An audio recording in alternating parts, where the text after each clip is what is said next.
Un prévenu absent, presque personne dans le public et des débats concentrés sur des points de droit.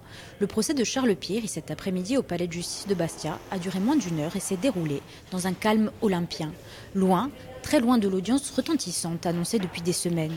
Il était reproché à l'ancien leader nationaliste d'être l'auteur d'un message posté en février dernier sur Facebook et dans lequel la veuve du préfet Claude Érignac était comparée aux tondues, ces femmes françaises qui avaient couché avec des nazis pendant la Seconde Guerre mondiale. Alors Charles Pierre, il n'a pas jugé bon de venir s'expliquer lui-même sur le fond de l'affaire et a laissé son avocat plaider sa cause. Pour maître Éric Barboloz, si le message posté sur Facebook peut être considéré comme moralement condamnable, il n'est pas pénalement répréhensible. Si injuria, et si c'est lui, encore une fois, c'est encore un second débat, les personnes qui ont été injuriées par ce message sont les femmes françaises qui ont eu des relations sexuelles pendant la guerre avec des Allemands. Donc elles n'ont pas été injuriées parce que françaises ou elles n'ont pas été injuriées parce que femmes, elles ont été injuriées en raison d'un comportement qu'elles ont adopté pendant la guerre.